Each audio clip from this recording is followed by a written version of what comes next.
ಇವತ್ತು ರೈತರು ದೆಹಲಿ ಚಲೋ ಪ್ರತಿಭಟನೆಯನ್ನ ನಡೆಸ್ತಾ ಇದ್ದಾರೆ. ಪಂಜಾಬ್ ಮತ್ತು ಹರಿಯಾಣ ಗಡಿಯಲ್ಲಿ ಅನ್ನದಾತರು ಸರ್ಕಾರಗಳ ವಿರುದ್ಧ ಆಕ್ರೋಶ ವ್ಯಕ್ತಪಡಿಸ್ತಾ ಇದ್ದಾರೆ. ದೆಹಲಿ ಗಡಿಯಲ್ಲಿ 50,000ಕ್ಕೂ ಹೆಚ್ಚು ಭದ್ರತಾ ಸಿಬ್ಬಂದಿಯನ್ನ ನಿಯೋಜಿಸಲಾಗಿದೆ. ಅಂಬಾಲಾ, ಕುರುಕ್ಷೇತ್ರ, ಕೈತಾರ್, ಹಿಸಾರ್, ಫತೇಹಾಬಾದ್, ಸಿರ್ಸಾ, ಜಿಂದ್ ಜಿಲ್ಲೆಗಳಲ್ಲಿ ಇಂಟರ್ನೆಟ್ ಮತ್ತು SMS ಸೇವೆಯನ್ನ ಕೂಡ ಸ್ಥಗಿತಗೊಳಿಸಲಾಗಿದೆ.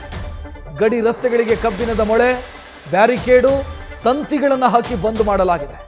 ಪ್ರತಿಭಟನಾ ನಿರತರು ರಾಷ್ಟ್ರ ರಾಜಧಾನಿಯನ್ನ ಪ್ರವೇಶಿಸಬಾರದು ಅಂತ ಪೊಲೀಸರು ಪ್ರಯತ್ನಿಸ್ತಾ ಇದ್ದಾರೆ.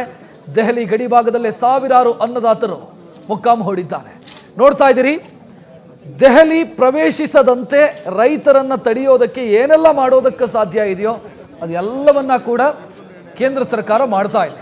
ನೋಡ್ತಾ ಇದ್ದೀರಿ, ರಸ್ತೆಗೆ ಮೊಳೆ ಹೊಡೆದಿದ್ದಾರೆ, ಬ್ಯಾರಿಕೇಡ್ಗಳನ್ನು ಹಾಕಿದ್ದಾರೆ, ಬೇಲಿಗಳನ್ನು ಹಾಕಿದ್ದಾರೆ, ಜೊತೆಗೆ ಭದ್ರತಾ ಸಿಬ್ಬಂದಿ ಇದೆಲ್ಲ ವ್ಯವಸ್ಥೆಯನ್ನು ಮಾಡಿ ರೈತರು ಯಾವ ಕಾರಣಕ್ಕೂ ಕೂಡ ರಾಷ್ಟ್ರ ರಾಜಧಾನಿ ಪ್ರವೇಶಿಸಬಾರದು ಅನ್ನೋ ತಡೆಯೋ ಪ್ರಯತ್ನ ನಡೀತಾ ಇದೆ. ಜೊತೆಗೆ ಮುನ್ನೆಚ್ಚರಿಕಾ ಕ್ರಮವಾಗಿ ಒಂದಿಷ್ಟು ಕ್ರಮಗಳನ್ನು ಕೂಡ ತೆಗೆದುಕೊಂಡಿದ್ದಾರೆ. ಇಂಟರ್ನೆಟ್ ಸೇವೆ ಸ್ಥಗಿತಗೊಳಿಸಿದ್ದಿರಬಹುದು, SMS ಸೇವೆ ಸ್ಥಗಿತಗೊಳಿಸಿದ್ದಿರಬಹುದು, ಇದೆಲ್ಲವನ್ನ ಕೂಡ ಸರ್ಕಾರ ಮಾಡಿದೆ.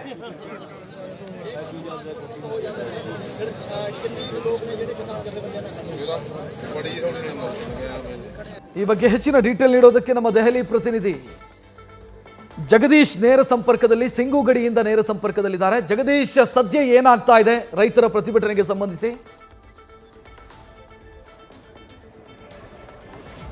ರಕ್ಷತ್, ಈಗಾಗಲೇ ಪಂಜಾಬ್ನಿಂದ ಹರಿಯಾಣಕ್ಕೆ ಬರುವಂತಹ ರೈತರನ್ನ ತಡೆಯುವಂತಹ ಕೆಲಸವನ್ನ ಶಂಭು ಗಡಿ ಭಾಗದಲ್ಲಿ ಮಾಡಲಾಗ್ತಾ ಇದೆ. ಶಂಭು ಗಡಿ ಭಾಗ ಅಂದ್ರೆ ಎಲ್ಲಿರೋದು ಅಂದ್ರೆ ಇದು ಹರಿಯಾಣ ಮತ್ತೆ ಪಂಜಾಬ್ನ ಗಡಿ ಭಾಗ, ಆ ಭಾಗದಲ್ಲಿರುವಂತದ್ದು. ಆ ಭಾಗದಲ್ಲಿ ಈಗಾಗಲೇ ಏನಂದ್ರೆ ಎಲ್ಲಾ ರೈತರನ್ನ ತಡೆಯುವಂತಹ ಕೆಲಸವನ್ನ ಮಾಡ್ತಿದ್ರೆ ಬರೋಬ್ಬರಿ 2,500ಕ್ಕೂ ಹೆಚ್ಚು ಜನ ಏನಂದ್ರೆ ಹೆಚ್ಚು ಟ್ರ್ಯಾಕ್ಟರ್ಗಳ ಮೂಲಕವಾಗಿ ರೈತರು ಬಂದಿದ್ರು. ಒಟ್ಟು 20,000ಕ್ಕೂ ಹೆಚ್ಚು ಜನ ರೈತರು ಬಂದಿದ್ರು. ಎಲ್ಲರ ಮೇಲೆ ಅಶ್ರವಾಯುವನ್ನ ಸಿಡಿಸುವಂತಹ ಕೆಲಸವನ್ನ ಮಾಡಿದ್ದಾರೆ. ಮತ್ತೆ ಅದರ ಜೊತೆಗೆ ದೆಹಲಿಯಲ್ಲೂ ಬರೋದಕ್ಕೆ ಯಾವುದೇ ಕಾರಣಕ್ಕೂ ಸಹಿತ ರೈತರಿಗೆ ಅವಕಾಶವನ್ನ ಕಲ್ಪಿಸಬಾರದು ಅನ್ನುವಂತಹ ಕಾರಣಕ್ಕಾಗಿ ಮುನ್ನೆಚ್ಚರಿಕೆ ಕ್ರಮವನ್ನಾಗಿ ಹೆಚ್ಚಿನ ಪ್ರಮಾಣದಲ್ಲಿ ಪೊಲೀಸರನ್ನು ನಿಯೋಜನೆ ಮಾಡುವಂತಹ ಕೆಲಸವನ್ನ ಮಾಡಲಾಗಿದೆ. ಮತ್ತೆ ನನ್ನ ಹಿಂಭಾಗದಲ್ಲಿ ನೋಡ್ತಾ ಇದ್ರಲ್ಲ, ಇದು ಜನಸಾಮಾನ್ಯರು ಓಡಾಡಬೇಕಾಗಿರ್ತಕ್ಕಂತಹ ರಸ್ತೆ ಇದು. ಅದನ್ನು ಸಹಿತ ಏನಂತಂದ್ರೆ ಪೊಲೀಸರು ಬ್ಯಾರಿಕೇಡ್ಗಳನ್ನು ಹಾಕಿ ಯಾವುದೇ ಕಾರಣಕ್ಕೂ ಸಹಿತ ಒಳಗಡೆ ಹೋಗೋದಕ್ಕೆ ಬಿಡ್ತಾ ಇಲ್ಲ. ಅದರ ಜೊತೆಗೆ ಇಲ್ಲಿ ಬಸ್ಗಳನ್ನು ನಿಲ್ಲಿಸಲಾಗಿದೆ. ಬಸ್ಗಳು ಏನಕ್ಕೆ ಅಂತಂದ್ರೆ, ಒಂದು ವೇಳೆ ರೈತರೇನಾದ್ರೂ ಅತಿ ಹೆಚ್ಚಿನ ಪ್ರಮಾಣದಲ್ಲಿ ಬಂದಿದ್ದೇ ಆದ್ರೆ ಅವರನ್ನ ತಮ್ಮ ಸುಪರ್ದಿಗೆ ತೆಗೆದುಕೊಂಡು ಅದಾದ್ಮೇಲೆ ಅವರನ್ನ ಬೇರೆ ಕಡೆಗೆ ಸ್ಥಳಾಂತರ ಮಾಡುವಂತಹ ಕೆಲಸಕ್ಕೂ ಸಹಿತ ಪೊಲೀಸರು ಪ್ಲಾನ್ ಅನ್ನ ಮಾಡ್ಕೊಂಡಿದ್ದಾರೆ. ಆ ಕಾರಣಕ್ಕಾಗಿ ಬಸ್ಗಳನ್ನ ಸಹಿತ ಏನಂತಂದ್ರೆ ಇಲ್ಲಿ ನಿಲ್ಲಿಸಲಾಗಿದೆ.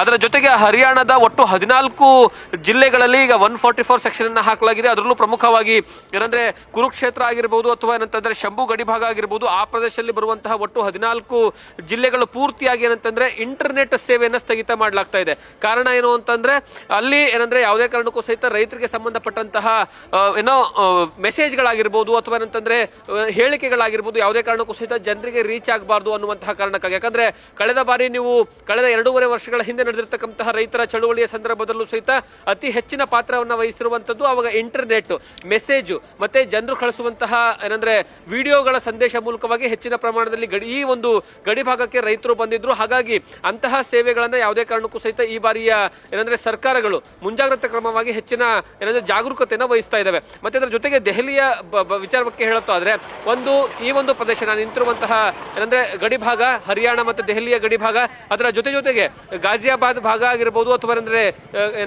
ಬೇರೆ ಬೇರೆ ಭಾಗಗಳಲ್ಲಿ ನೋಯ್ಡಾ ಭಾಗದಲ್ಲಿ ಆಗಿರಬಹುದು, ಎಲ್ಲಾ ಕಡೆನೂ ಸಹಿತ ಪೂರ್ತಿಯಾಗಿ ದೆಹಲಿಗೆ ಕನೆಕ್ಟ್ ಆಗುವಂತಹ ಉತ್ತರ ಪ್ರದೇಶ, ಪಂಜಾಬ್ ಮತ್ತೆ ಅದರ ಜೊತೆಗೆ ಏನಂದ್ರೆ ಬೇರೆ ಬೇರೆ ಭಾಗಗಳಿಂದ ಕನೆಕ್ಟ್ ಆಗುವಂತಹ ಎಲ್ಲಾ ರಸ್ತೆಗಳನ್ನ ಸಂಪೂರ್ಣವಾಗಿ ಈಗಾಗಲೇ ಕ್ಲೋಸ್ ಅನ್ನ ಮಾಡಲಾಗಿದೆ. ಮತ್ತೆ ಅದರ ಜೊತೆಗೆ ಮುಂದಿನ 3 ದಿವಸಗಳ ಕಾಲವೂ ಸಹಿತ ಇದೇ ರೀತಿಯಾದಂತಹ ವ್ಯವಸ್ಥೆ ಇರುತ್ತೆ.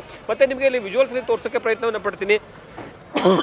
ಇಲ್ಲಿ ಬಹಳಷ್ಟು ಜನ ಪೊಲೀಸರು ಮತ್ತೆ ಕೇಂದ್ರ ಮೀಸಲು ಪಡೆಗಳನ್ನ ಒಂದೊಂದು ತುಕಡಿಗಳನ್ನ ಒಂದೊಂದು ಭಾಗಗಳಲ್ಲಿ ನಿಯೋಜನೆ ಮಾಡಲಾಗ್ತಾ ಇದೆ. ಕಾರಣ ಏನು ಅಂತಂದ್ರೆ, ದೆಹಲಿ ಅಕ್ಕಪಕ್ಕದಲ್ಲಿರುವಂತಹ ಬಹಳಷ್ಟು ಜನ ರೈತರು ಸಹಿತ ಬಂದು ಇಲ್ಲಿ ಪ್ರತಿಭಟನೆಯನ್ನ ಮಾಡಬಹುದು ಅನ್ನುವಂತಹ ಕಾರಣಕ್ಕಾಗಿ ಒಂದು ವೇಳೆ ಹರಿಯಾಣ ಆಗಿರ್ಬೋದು, ಪಂಜಾಬ್ ಇಂದ ಆಗಿರ್ಬೋದು ಅಲ್ಲಿನ ರೈತರು ಬರ್ದೇ ಇದ್ರೂ ಪರವಾಗಿಲ್ಲ, ಇಲ್ಲಿನ ಲೋಕಲ್ ಇರತಕ್ಕಂತಹ ಅಂದ್ರೆ ದೆಹಲಿ ಅಕ್ಕಪಕ್ಕದಲ್ಲಿರುವಂತಹ ರೈತರೇನಾದ್ರೂ ಬಂದು ಪ್ರತಿಭಟನೆ ಮಾಡಿದ್ರೆ ಅವರನ್ನ ಸಹಿತ ಹತ್ತಿಕ್ಕಬೇಕು ಅನ್ನುವಂತಹ ಕಾರಣಕ್ಕಾಗಿ ಈ ರೀತಿಯಾಗಿ ಕೇಂದ್ರ ಮೀಸಲು ಪಡೆಗಳನ್ನ ಸಹಿತ ನಿಯೋಜನೆ ಮಾಡುವಂತಹ ಕೆಲಸವನ್ನ ಮಾಡಿದ್ದಾರೆ. ಒಟ್ಟಿನಲ್ಲಿ ರೈತರ ಪ್ರತಿಭಟನೆಯನ್ನ ಸಂಪೂರ್ಣವಾಗಿ ಹತ್ತಿಕ್ಕೋದಕ್ಕೆ ಏನೆಲ್ಲ ಮಾಡಬೇಕು, ಒಂದು ಹರಿಯಾಣ ಸರ್ಕಾರ ಆಗಿರಬಹುದು, ಮತ್ತೊಂದು ಕಡೆಗೆ ದೆಹಲಿಯ ಅಂದ್ರೆ ಕೇಂದ್ರ ಮೀಸಲು ಪಡೆಯ ಅಧಿಕಾರಿಗಳು ಸಂಪೂರ್ಣವಾಗಿ ವ್ಯವಸ್ಥೆಯನ್ನು ಮಾಡಿಕೊಂಡಿರುವಂತದ್ದು. ರಕ್ಷತ್, ಧನ್ಯವಾದ ಜಗದೀಶ್.